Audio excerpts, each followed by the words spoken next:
My name is Kristen Harrison, and I'm Director of Business Development at the Smith Group, and I also co-chair the Programs Committee for CoreNet North Texas, along with Melanie Daughtery from Hayworth.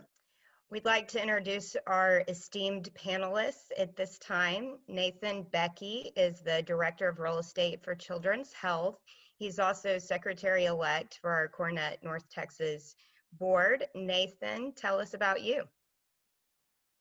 Thanks, Natalie, and hey, everybody. Thanks for having me today. I'm the Director of Corporate Real Estate with Children's Health, formerly known as Children's Medical Center of Dallas, going on about 8 years now with Children's and reporting to the SVP of Facilities and Real Estate. We're a corporate services based here in Dallas. We are throughout Texas. I mainly lead the team that oversees our real estate strategy, real estate development, real estate transactions, lease administration, and property management, along with turnkey project delivery for off-site, off-campus locations. We have assets throughout Texas. We're in Texas only. Unlike Arvind and Will, I think we've got some global and national reach in both part-time and full-time capacities, and we're in all asset types and classes. We've got data center, house industrial, retail shopping center. We've got medical office, corporate office, aviation, airplane hangar, and we have some undeveloped land as well. So we're on both sides of the transactions, which is fun, keeps it interesting. Children's is a private nonprofit health system, and we're completely independent from Scottish Rite, Cook Children's, Texas Children's in Houston, and Medical City, Dallas. Prior to joining Children's, I spent about 8 years on the construction capital project side with several large general contractors here in Texas and in Florida. I'm going on about 2 years with CoreNet, as Natalie said, as the secretary, 2022 season. And when I'm not doing CoreNet virtual podcasts, I manage a nut factory with my wife and 4 kids. Apologies if my internet's going in and out. I'm at a family home in Northeast Georgia, so doing a little early summer break vacation. So thanks again for having me. Excited to be here. All right, thanks, Nathan. Arvind Kumar is the Global Head of Indirects for NTT Global Sourcing. Arvind, can you tell us a little bit about you and your role? Sure. Hi all. Good morning. So our name is Arvind Kumar. Recently joined a company called NTT Global Sourcing. We are headquartered out of Plano, Texas, part of the NTT group of companies. I manage a global portfolio in the areas of real estate, construction, leasing, lease admin, workplace services, goods and services, and payment solutions for NTT group of companies. I manage a region of over 90 plus countries across the world. I have an interesting job. I have teams all over the world. So I shuttle between Texas and India. So I'm 6 months in India, 6 months in the US, managing a global business. My core business is managing the sourcing and procurement functions for NTT group of companies worldwide. Thanks, Natalie. All right, thanks, Arvind. Will Martin is the VP of Real Estate and Facilities at HMS. Will, can you tell us about you and your responsibilities? Yeah, thanks for having me. So Will Martin, Vice President of Real Estate and Facilities for HMS. Been in the real estate facility project management business for 20 years. Most of that was facilities and project management. When I took the role here at HMS in 2012, gradually took on responsibilities really for all occupancy for HMS. So we're mostly a domestic company headquartered in Irving. So half our real estate portfolio just about is in our headquarters building. And we have sites around the US. And of course, now I've got Arvind as my potential tour guide when we have a site in Hyderabad, India that we'll have to do some work with. So apparently he's familiar with that area. So this panel has worked out pretty good from that standpoint. As far as my career, I spent a lot of time and a lot of energy, particularly with HMS, trying to build collaborative space and trying to anticipate space that people need. The goal being to build space that meets the needs rather than building space and have people come in and adjust to the space. So, made some great progress over the years, and really now this COVID stuff is throwing a wrench in things. So it'll be interesting to see where things go, but happy to be here. All right, thanks, Will. So let's move on to our panel discussion. Starting on May 18th, Governor Abbott allowed Texas companies to open back up their office space, but limit The occupancy to the greater of 5 employees or 25% capacity, whichever is greater. Manufacturers deemed non-essential can reopen as long as they limit capacity in their facility to 25%. Can each of you share what your respective company's timeline is for bringing employees back to the workplace in Texas? Will, I'll throw it to you first. All right. So, interestingly, we had some roles that we thought were not work from home roles, and our disaster recovery did a pretty fabulous job. I think they almost surprised themselves as how well they moved everybody to work from home. And we successfully challenged that assumption because everybody was able to work from home. Even our receptionists, which in my mind, that really wasn't possible because it's switchboard as well, but all that's worked well. So I say that because now we're in the position of work from home or work remote is working really well. And we haven't seen a big drop in productivity, and we're not having a bunch of issues. So right now, our strategy is keep the status quo and keep an eye on things, and we're working on our plans, but we don't have a specific timeline, but we're definitely taking we're not in a hurry because things are working right now, and the risk to try to come back soon feels higher than continuing to work in the mode that we're in. Okay, thanks, Will. Arvind, would you like to talk about what Sure. NTT is doing? Yeah, absolutely. So for me, it's an interesting view I can give you on a global basis, and not just Texas, even though we're headquartered here in my department. Similar to Will, we are not in a big rush. Right? We have a lot of group companies across the world, a lot of jobs we do in various sectors. And interestingly, the COVID era actually pushed us to a work at home environment. And many of the jobs across the countries, even in like India, where infrastructure and all were thought of to be a challenge, were successful. And we were actually doing very well and productivity at the highest level. So at this point of time, we have taken it very slow. We are still reevaluating the approach on how to come back to work. There is no big rush from a leadership level. Things are moving smoothly. Yes, there is a certain feeling that at some level we need to get to work because some people are just exhausted, I think, being in this home environment. We've never been in that model over the years. And unless, we are in a big push from a client side in certain elements of clients we manage, yes, we are on site doing some work, but there with a lot of precautions and processes being followed to ensure people are safe. Our highest value right now is for employee safety.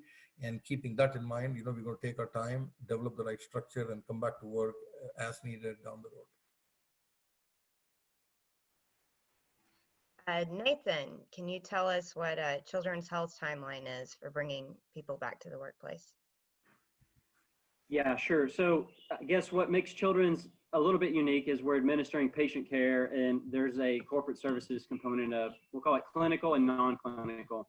Children's is very much in line with what Will and Arvind said. There's not a rush to bring people back to work. So it's twofold. On the clinical side, obviously there's patient care that needs to be administered that was slowed down with all the health systems. That's ramping up and coming back online.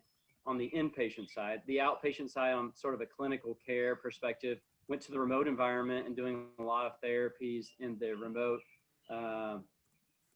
telemedicine, those type components, which just tested the platforms, and everything was very successful and exploded, and so many positive things came out of the remote clinical environment. On the corporate services, related to what our discussion today, we have approximately 1,500 people in one specific office tower, and everyone's working from home. It was a seamless transition.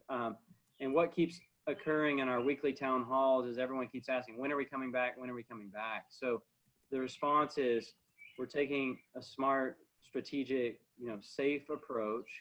We don't want to bring everyone back and then rush everyone back home and have to undo something. And it's really surveying and studying the groups and the types of people of who needs to be on site 100%, who can be in a hybrid role, and who can stay in remote environment potentially for the long-term, forever future and just come on site. So they're interviewing people leaders, and they're studying the types of work that each individual groups are doing and evaluating it from those type perspectives on what the long term looks like. Perfect. Thanks, Nathan. How are you, and I'll put this back to you, Nathan, and then ask the others, how are you instilling employee confidence about a safe return to the workplace when they do eventually return? That's a good question. For instilling employee confidence, there's categories of people that consider themselves to be at high risk, that maybe potentially have sensitivities around coming back to work more so than others. I think Children's motto again right now is maintain remote work to the greatest degree possible. We have efficiencies and we have high productivity, and for the most part, employees are taking direction from the system. Since there's not a definite timeline, or an all clear moment of, all right, we're all clear, can we go back? I think, we're relying on leadership's decision that it's the safest time and the best decision to remain in the remote work. And then when things are all clear, we'll just trust that, the best decisions that are being made for the system. It's not my individual choice to bring people back. Okay, thanks, Nathan. Arvind, what about NTT? How are you instilling confidence in employees to return? So I think the first thing, Natalie, we're doing is to making sure people don't feel they're being forced to come to work. I think in the end of the day, people are our assets. We don't have machines and buildings we're selling. It's people who serve as customers. So the key part to ensure people are productive, people are mentally sound on this whole topic is ensuring we are first understanding their pains, their concerns, and ensuring that we are not forcing people to do something, right? Second, as Nathan mentioned, we are evaluating strongly right now what are the profile of people who work for us in terms of areas they manage, sales, support, delivery, operations, so on. And based on that, we are assessing exactly what our strategy should be.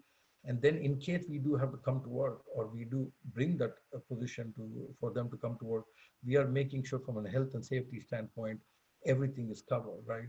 Basic sanitation, managing the workplace, keeping the social distancing rules, ensuring there is the right coverage given. We are implementing also many technology tools we're testing right now that will allow an employee to even look at the workplace before they come to work to understand, is the ratio, if it's a 1/3 or 1/4 ratio to be filled on the floor, are there already that many people, right? So that they can assess and see whether they want to come to work, is that the right time? Is it even worth coming? Because all the way coming to work and then going back home makes no sense. So we are really leveraging technology, at the same time managing the emotion side, and at the same time managing the business side to come up with the right model and figure out how to best handle it, and take it slowly and allow the flexibility for people to make the decision as business grows and clients are to be satisfied, and making sure that works for all. Okay, thanks, Arvind. Will, what are you in HMS? What are your plans to instill employee confidence in returning to the workplace? I think it's twofold. I think in one sense, we're doing what I would say are all the right things. We're following the guidelines. We're reviewing our facilities, our layout of our desks for 6 feet clearance, and really going through a lot of that. We implemented enhanced cleaning procedures before we left, and we've got hand wipes everywhere and tissues available, and we actually changed our cleaning protocol to more aggressively clean high touch points, handles, and that sort of stuff. So I think a lot of people saw that before they left. I think we're also paying attention to the types of questions people have. I know HVAC has been brought up several times. Can I get it through the system? So we're taking those types of feedbacks and we're going and checking our systems. And I think we just recently upgraded our filters in our headquarters building so that they were, a higher MERV level, whatever the heck that is. But, it was a higher rated filter system. So we're doing stuff on the back end. But truthfully, I think the biggest part of making people feel comfortable is going to be communication. They need to know that we're thinking through these things. They need to know that we're concerned about them, that I think, as Arvind said, and maybe Nathan as well, that they have options. They're not forced to come back to work. But truthfully, I think what I would typically do on a move, like we do a frequently asked questions, and it's a question nobody asked, but it's questions we're anticipating. So I think we're doing that model in this as well, is keeping track of the types of things that people are going to be concerned about and make sure we're covering those. And, so we're going to have signage and that type of thing and it's all, in my opinion, a lot of it is to deal with the perception of, have they thought through these things, and is this place going to be safe or not? Because it's twofold. One, it's doing the right things, and two, it's communicating. And we actually have, and I'm sure Nathan does too, but we've got a chief medical officer because we're a healthcare company as well, not on the clinical side, but so I think his expertise gives people some calm. A lot of the messaging comes from him because, he has an authoritative voice that people want to hear from. And so really that's a big part of our strategy is, one, do the right thing, and two, communicate so people know that we're thinking about them and making it safe. And honestly, even just our lack of emphasis on coming back, I think in some ways can make people feel safe. Although we've had more and more people want to come back, and technically we didn't close our buildings. We do have some work that people have to come back to the building for, and I don't think it's been more than probably 20 or 30% occupancy at any site. So, we're still they're able to distance as they need to, but so we have people chomping at the bit wanting to come back, and we're having those discussions of how do we handle that if somebody wants to come. So right now it's still based on business need. Okay, perfect. Hey, well, that's a good point. So one other thing I wanted to touch on specifically, children's, for our office tower, we're looking at masking protocols, the social distancing protocols, and we're evaluating the physical environments from the furniture perspective to see what would be, which furniture would be compliant or more compliant in the social environments, to see where we need to make adjustments from a furniture perspective. Okay, perfect. Arvind, in your position with NTT Global Sourcing, you are involved with international construction projects. How are you approaching re-entry differently in other parts of the world, or is it the same as it is in the US? Oh, that's a good question, Natalie, because I've been talking recent weeks to leaders across the world. I think there's a couple of things, Nathan talked about design. One of the things we started doing about a year and a half ago in NTT is starting to build a global workplace design strategy and guide. And this guideline was actually, developed to help create the right type of office profile, the kind of worker groups we manage. So we develop personas.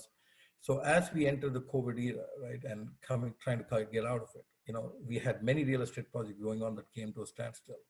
Because not only, of course, for not reasons of not wanting to build it, but just lack of worker availability, government shut down, supply chain shut down, a lot of challenges, right? When that happened, we were starting to reevaluate how to get back. So some offices are starting to build back up again, but certain aspects are being re-looked at, right, in those offices, especially the size of desking, right? In Europe, you have a much larger size of desk in certain countries by law mandated. In America, you have a certain size, but then people have also gone to a much smaller size, trying to fit more people in an office and redesign the way you work. So we have been trying to reevaluate all of that. And of course, we can't make a knee-jerk reaction and change everything that was planned for years now. And we are strategically evaluating and assessing it. But net, where we stand is we are, there's a big debate going on, right? One is where things were in motion, we're going to continue to finish it. Something that haven't started, there's a big debate on whether we will ever start. And then overall, right, in terms of reset, how we are getting back to work, we're right now evaluating on a company basis across the world, whether we will need an office or not, right? So there's a big question, and there's a variance from no office in some groups to a partial office to still having an office, and that whole spectrum is being evaluated. So it's a tough decision because we're not sure really at what level we'll make which decision. But the good news is that the fundamental aspect on the return and coming back to the whole process of re-entering into the office world and building and structuring is that we are focused truly on the employees' well-being as a forefront now. And based on that, we are readjusting the overall process, whether it's construction, coming back to work, readjusting the workplace, and so on. Perfect. Thanks, Arvind. Nathan, you oversee a real estate portfolio that not only consists of office, which you alluded to earlier with the 1,500 employees in one tower, but your real estate portfolio also consists of medical, retail, industrial, and data center, even aviation product types. How has COVID-19 reshaped your real estate strategy for other asset types besides office? That's a good question.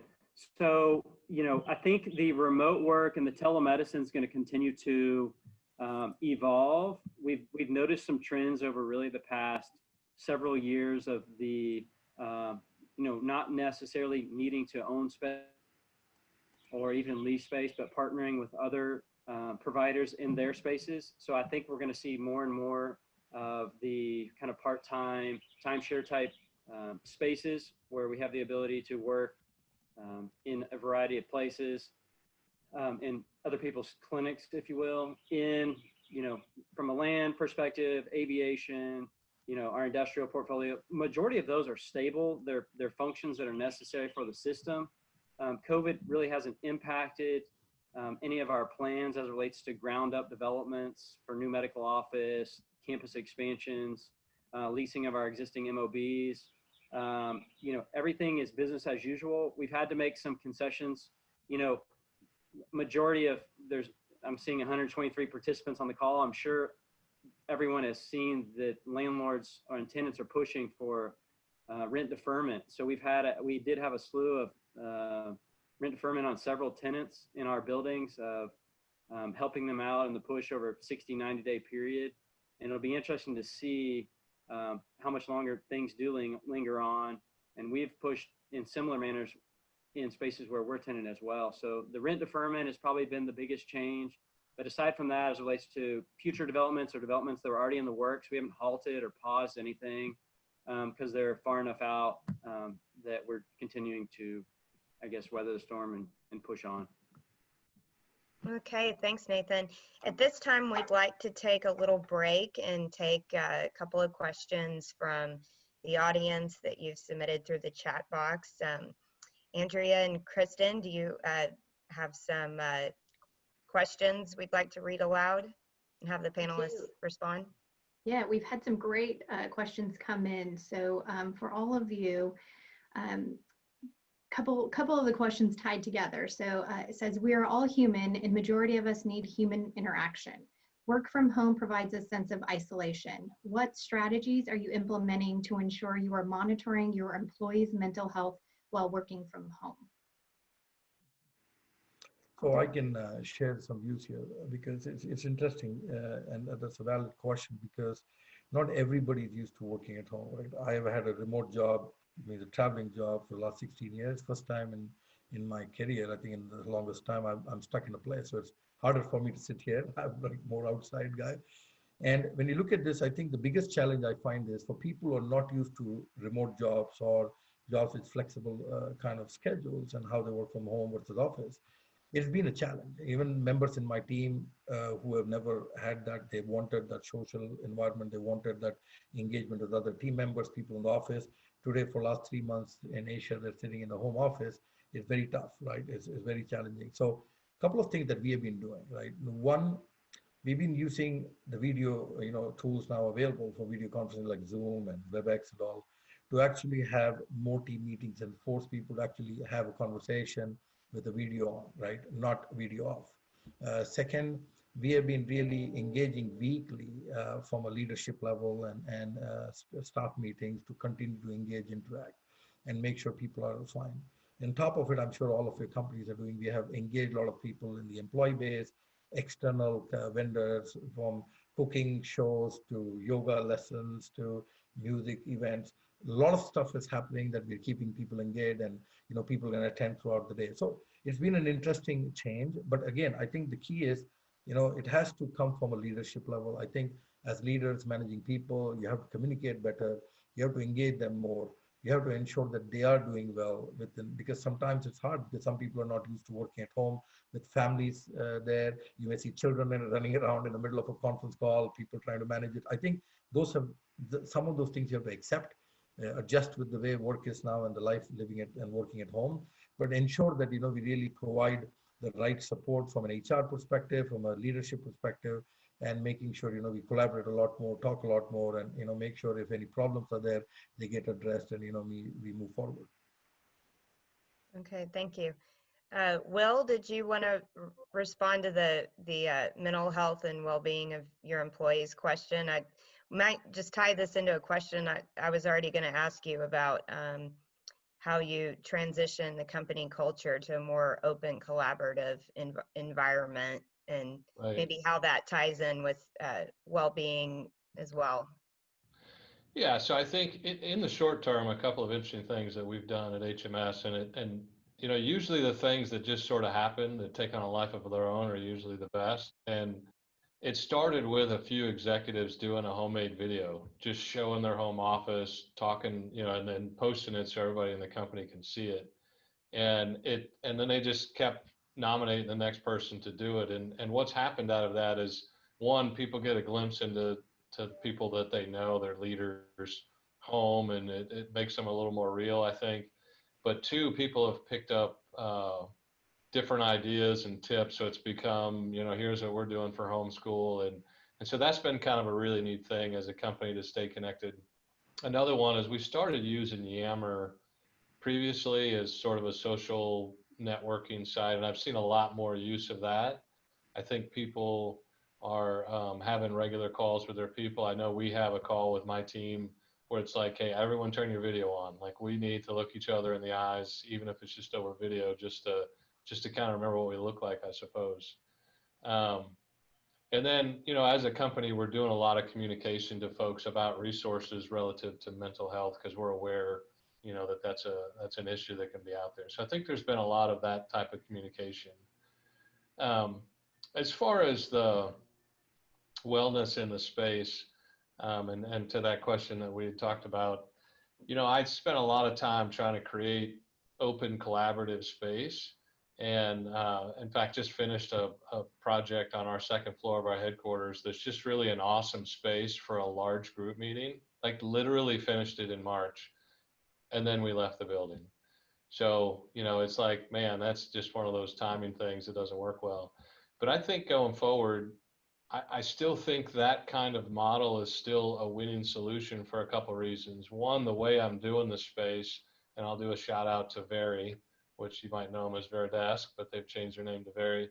I'm using a lot of their furniture because it's mobile and flexible and I can move it. So where I set up workstations and have a bunch of them that are right next to each other in a benching type situation, well, now with distancing, all I got to do is move them apart, or add a return, a desk to provide some space.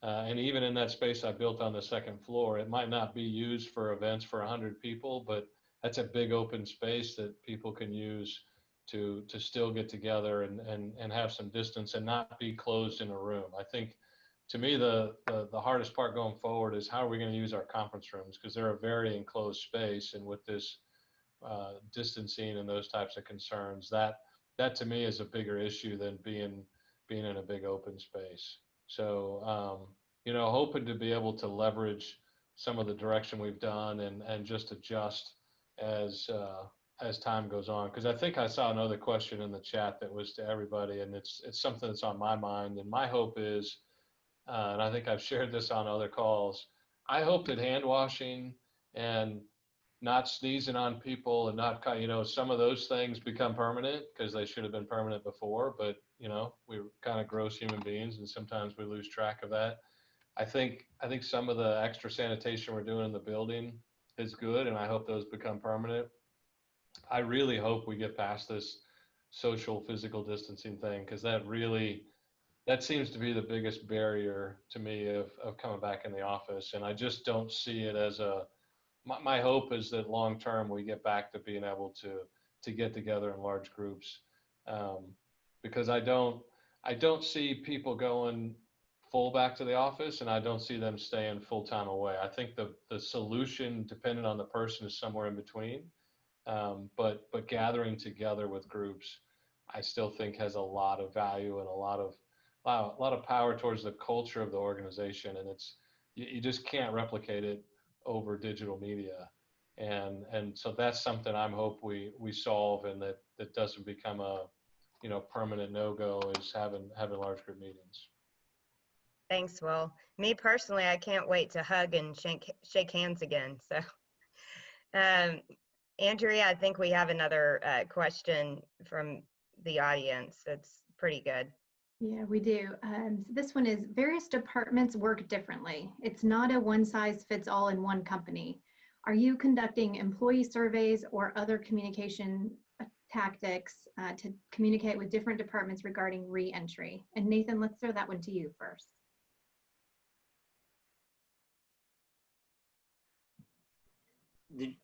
I didn't hear you. Did you talk to me? Yeah, throw it to you. What communication tactics are you doing or throwing out there for different departments about reentry? Yeah, that's a great question. So Children's is actually administering an employee survey to people leaders. I think I mentioned that earlier too. It comes down to really what Will and Arvind said: what's current state, future state, what is the new normal?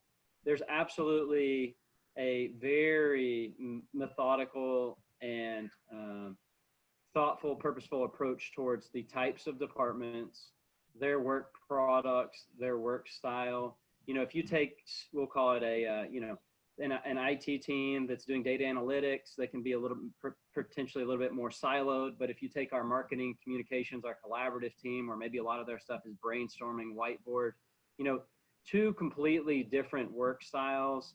And I think it's going to be a combination of all three, where you do have consensus between departments and people leaders that certain types of people can just potentially be 100% remote, shrink the office environment, decrease our occupancy costs in select portions. Certain functions would be considered, essential responsibilities must be completed on site. Remote doesn't work. And then the hybrid, I think we mentioned earlier, where maybe, the department's in the office and we already have that to an extent. We've already had several departments for years now where they're 3 days a week at home, 2 days a week they're in the office, and certain days are, non-remote days where meetings happen and no one is allowed to, everyone needs to be in the office. So I think it's what Will and Arvind said. There's a need for FaceTime. The question on how are we working through the emotional component. There's a need for human interaction and the relational equity. So I think that answered the question. Okay, thank you. As a result of COVID-19, have you all made modifications to your current facilities, such as furniture modifications, floor plan layout, additional signage on the floor, new touchless technologies? Will, I know that you mentioned earlier that you have Veridesk type furniture that's already very movable, portable, if you will. What about, Nathan, Arvind, what about your respective companies? So Natalie, from our perspective, right, because similar to, I think, in the recent times, when you look at the workplace, it's been a more agile workplace. So it's more open areas, a lot more social interaction and stuff. So it's kind of hard to really go back and change everything that you just built, because it's a lot of investment and given the situation of business and the economic impacts, everybody's watching, what has to be spent and wisely to be spent. Therefore, what we are doing is right now is we are evaluating how, again, I think we're going back to the basics to first of all understand our workforce, understand the type of worker, and then understand how it really means about their ability to work at home, flexi working, work at office. Once we are clear with that, then we are going to assess, and we are implementing and evaluating constantly technology tools and digital tools that will help us in assessing and managing the amount of people that work in an office.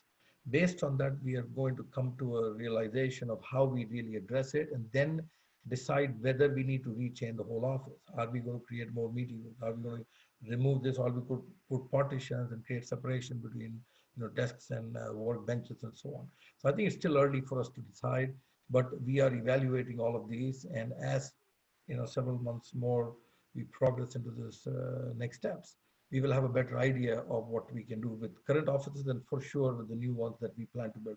But there's a bigger question, Natalie, that everybody has to understand. I don't know if other companies are looking at this.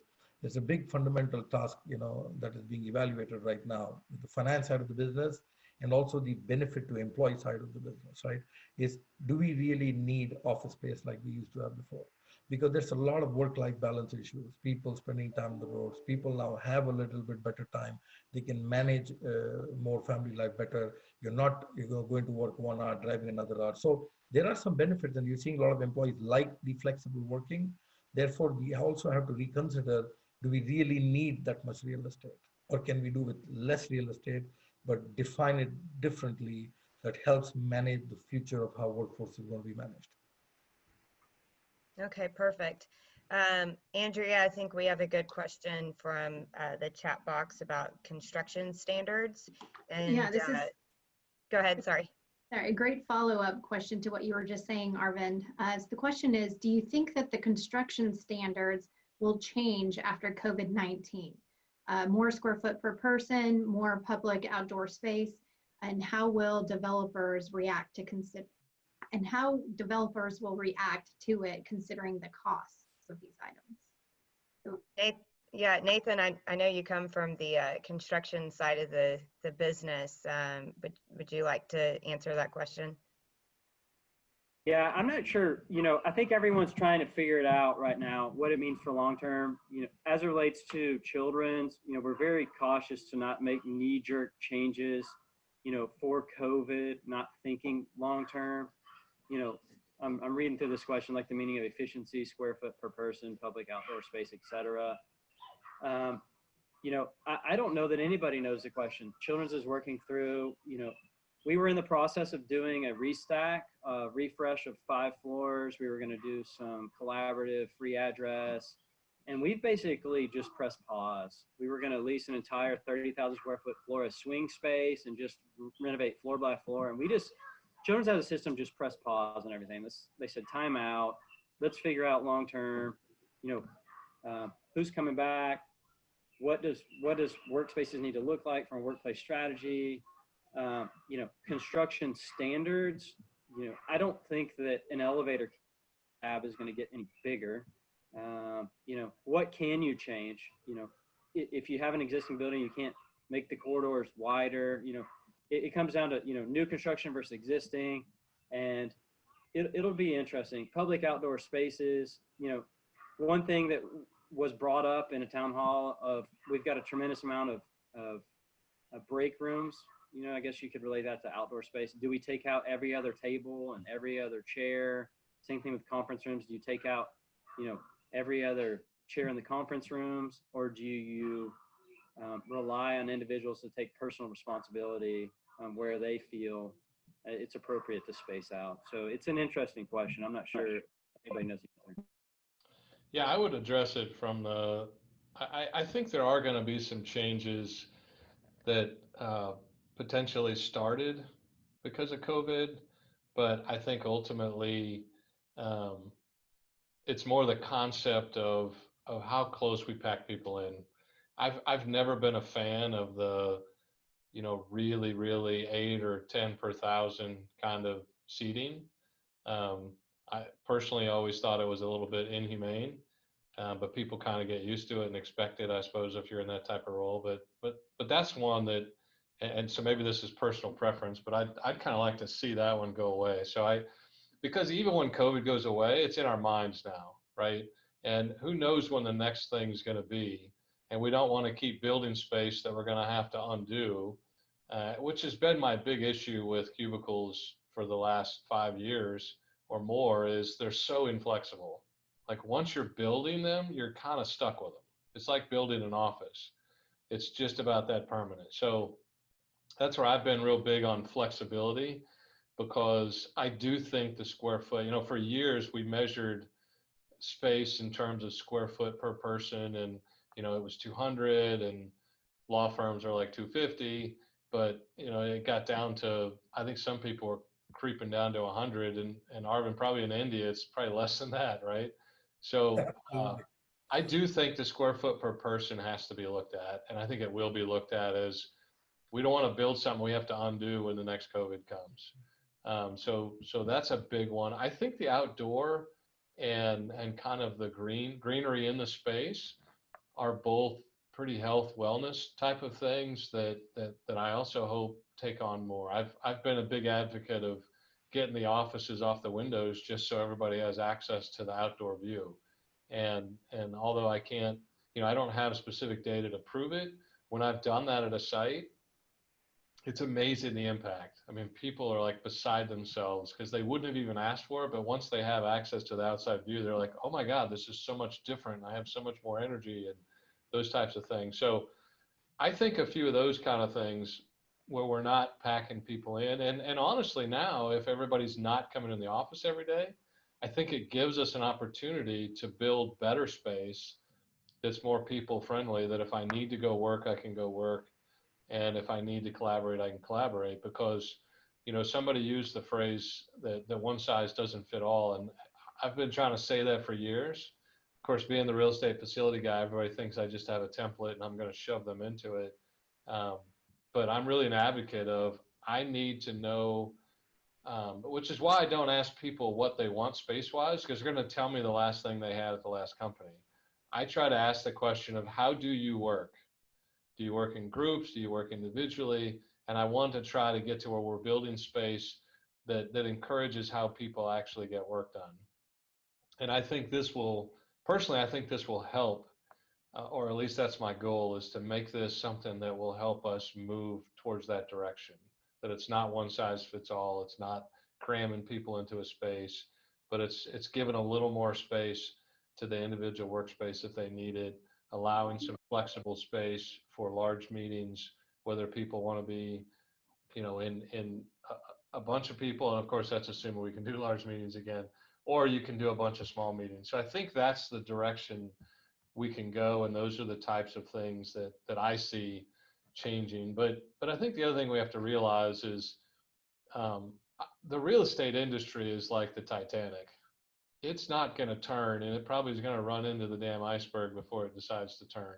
So, because I've had people saying, hey, we should be getting better rates on the deals we're negotiating. And I'm like, no, historically, it takes a couple of years for rates to bottom out. I think I saw some data in Dallas where after in the, the downturn in 2008, rates actually went up for the first 6 months before they started to drop. So I think some of this anticipation of change, and that's the hard part with this. We've got to do stuff short term to make people comfortable to come back in the office. There's no doubt about that. I think the long term, we don't change standards very quickly, in my opinion, in this industry. And I think the long term is yet to be seen. And some people can't even engage in the discussion until we get past the short term. But I'm trying to think of, what does it look like post-COVID, knowing that the next COVID could come. So it's not like we're building for COVID, but we're building for this reality of putting a bunch of people in a small space is not a good long-term solution. Perfect. Thanks, Will. Well, we're getting up on our time and cutting it close here on time, but maybe if the three of you could all just tell the audience in 15 seconds or less, if you can. Before COVID happened, it seemed like the conversation around corporate real estate had a lot to do with recruitment and retention. Given, this sort of semi-permanent work from home environment that we are in, how are your companies, how are you thinking about recruiting and retaining employees when you can't meet with them face to face or see them in person? Maybe just very quickly around the room, what are your thoughts on that? And then we'll conclude. Great, thanks, Nadi. So, I really go back a few years. Companies like Apple and others have worked in the BPO sector, have been working on a work at home model for many, many years. It's not new. It was pre-COVID, it was fine. We hire remotely, it's virtual processes, we recruit, have items delivered. So again, I think if the new world is the work at home mode or a flexi mode, I think there are systems and processes and technology and tools in place that can help you manage that process remotely. And companies like Dell, we are working with globally, that have created a model where I can order, everything is imaged. We don't even have imaging anymore in system. They go direct to the site and deliver it to the home of a person. So we can really change a lot. But I think it's about how do you reconfigure it, plan it better, and really understand the total process that's involved in managing it to make it work. But I think it's possible, it works, we've tried it, it's working last 3 months. And I think in the future, that's the way the people will have to relook at things. And because office, I think for me, is going to be more of a get-together, social collaboration space. Not a lot of people are going to come in. Very few people will come in who want that work at office experience. But I think in the end, it's going to be a flexi-based model that will have to have changes down the road. Okay, Nathan? Yeah, so I think that's a good question. If you really think about it, Texas is pretty spread out. Majority of people spend an hour plus, at least 30 to 45 minutes on the drive in and drive out. And you have to just question, does it really make sense to drive into the office every day to check emails and, do work on PowerPoint or work on presentation? Or is that really kind of an old school mindset of, if I'm not seeing you in the office, then you must not be working? So my instinct says that companies have wanted to try remote work, the technology's there, but no one had a confidence in it and no one really wanted to beta test it. COVID rolling through forced everybody to beta test it. And I think all in all, people have quickly realized that, hey, it's really not that bad.